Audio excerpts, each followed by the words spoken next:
Hey guys, Teresa Dell here, sun in my eyes and everything. Woo!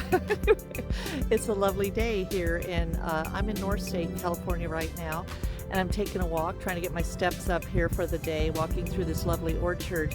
This is a walnut orchard in transition. We'll be sprouting some leaves. It's going to be absolutely spectacular here within the next couple months. Very beautiful. Anyway, and I'll get a walk through during that time as well. But I wanted to encourage people, if you really want to feel, if you really want to experience that work that goes into the food that's just so readily available in the grocery stores, so readily available at the food stands, that's just right there. If you really, really want to experience it, to feel, I'm sorry, it's like I got an itch. Hello. Anyway, so if you ever really want to experience it, take yourself out to the farmlands. All right, honest to God, take yourself out to the farmlands and let yourself see the hard work. And I mean every season. Go out and see what's going on. I absolutely support farming and ranching, and I have a lot of it in my ancestry as well.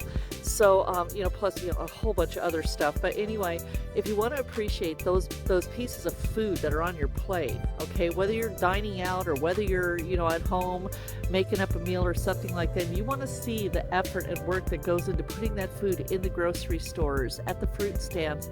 Take yourself out once a season, preferably towards the middle or the end of each season. Take yourself out to the farmlands, to the growing fields, to the ranches, and experience firsthand let's put it this way, what the laborers, what the farmers, what the ranchers, what they all do to create that food for your enjoyment and your nourishment.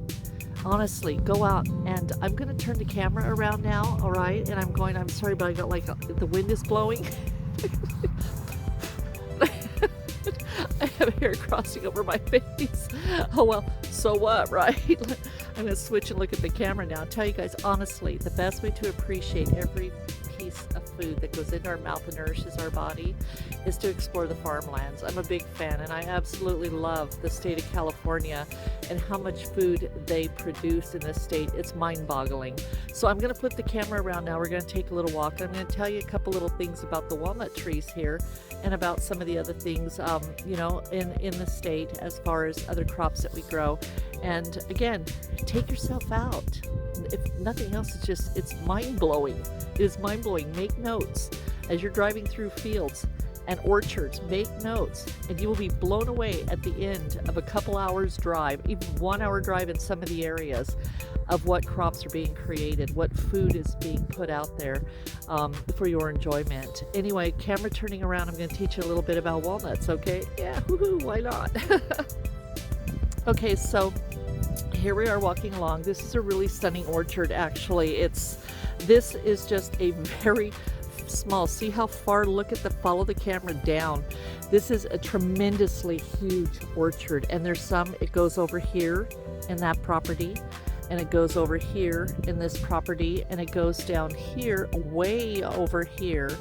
And as we continue our walk and we go on a little bit further, there's a road further down here, and it has more orchard on the other side. These are all walnuts. All those lovely little moments we have baking cookies and this and that during the holidays or for school events or anything like that. Well, this orchard produces some of those nuts, okay? Anyway, I want to teach you something really cool about walnuts, all right? So in this orchard, they're all English walnuts, all right? I believe the two varieties of English walnuts that are in these orchards is Chandler, and I think it's Howard. But this patch, I'm not sure which one it is. I'll be honest with you. I'm not real sure. I think this one is Howard and the Chandlers are further back. The main difference between the two different species of English walnuts here would be the size of the nut, basically the meatiness, of course, of the nut. But one thing they have in common, I'm going to teach you this because I think it's really, really cool. And I've been asked this question before by out-of-towners who's been driving by and said, what are those trees, those white trees growing? And they're white and they're black. See that? I'm going to take you and show you the trunks of these trees. See, there's my shadow. Hi. I'm going to go like, hi. Anyway, I'm that person. Anyway, so see how the black, oh, here comes, that's Okay, so that's my cat. She's a ringtail polydactyl. That's Bobby. She's the grand aunt of all the cats in the area. Anyway, so if you see, she's also very fond of being in the picture and taking dirt baths. Look at the trunk. There's English walnut. There's white against the black. Now I'm going to tell you why it's that way. This is a grafting process.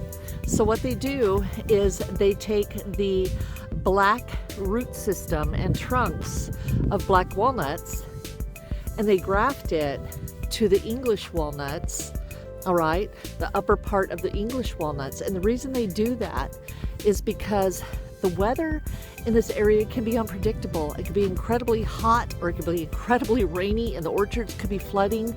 But the beautiful thing about grafting the walnuts that way is that the black walnuts are more resistant to climate changes. They're more resistant to rot as well. So flooding, and they have just a much more durable root system. So their root system branches out and actually nourishes the more subtle English walnuts that actually have a more in-demand fruit that they produce, nut. Okay, so anyway, so there's a little story, a little knowledge, little agri-knowledge, if that's what you want to call it. Anybody who knows me knows I absolutely, I love to prepare food. Was a culinarian. The culinary arts are my hobby, and I turned them into a career, and I enjoyed that very, very much, and then had to shift gears and took that into the healing arts. Food service, my knowledge in food service into the healing arts, and it was, it was all okay, but it worked out.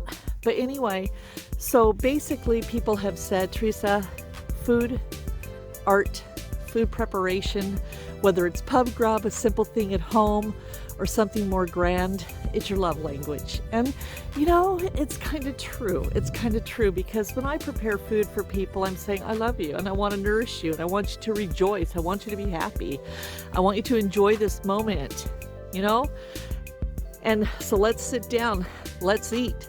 And it is important to me. It really is. I'm not just providing food, I'm providing an experience.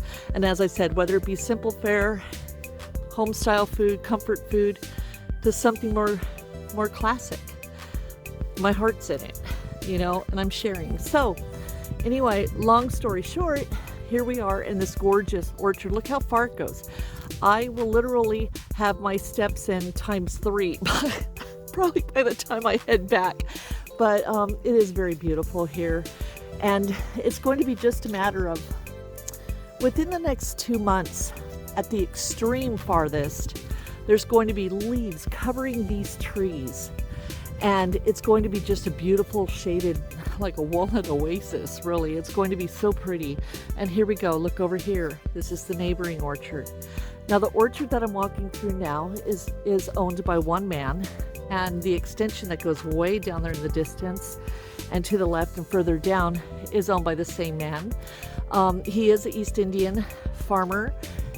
There is a lot, or are a lot, of East Indians that farm in this community, and they're so hardworking. You have to give them perks for that. Very hardworking people and so dedicated. But he's truly a wonderful man. He truly is. I really like his energy. He's got kind of like a guru kind of neat feel to him. But so here we are in this orchard. And so I hope I taught you a little bit about walnuts, walnut horticulture, you might say. And, Bobby the ringtail polydactyl. Come here, girl, you still coming? Oh, and she's being followed by her nephew, grandnephew. His name is Cub. It's a really tight-knit feline family we've had through here, 4 generations that we've produced. And yes, there has been spaying and neutering. But anyway, so with that said, I just want to take a nice sunny walk. And in this state, as I've said before, I absolutely love the amount of food that this state has produced to the world. There's vine crops, all kinds of squash, all, tomato varieties, bean varieties, cotton, olives, kiwis, peaches, I think I said nuts, lots of nuts. And, and here's one right now, running this video. So anyway, let's see. I think that's about it. I just wanted to take a walk and share this with you. This is a place I enjoy, and it's very peaceful out here. The birds are singing beautifully, and the rain has stopped. The skies are blue, so I thought, let's just share this with people and encourage them. Take a drive, okay? Look, search, just search. Growing fields near me, I mean, whatever, because there's something amazing that occurs when you go out and you look and really open your eyes and look at the acres and acres and acres of abundant food that's being created in this state. And I'm not saying it's just for this state. It goes out to the world. Rice fields, barley fields, wheat, the nut trees, fruit trees, olive trees now. It's just row crops. It's just mind-boggling. So take a look around and see if you don't change your mind. See if you don't rethink your feelings when you go out to the store. Remember what you saw. When you go to the store to buy that food, or you stop at a fruit stand, don't take it light. There's a whole lot of work that went into growing those crops. Anyway, you all take care. I'm going to turn the camera around one more time and wish you all adieu.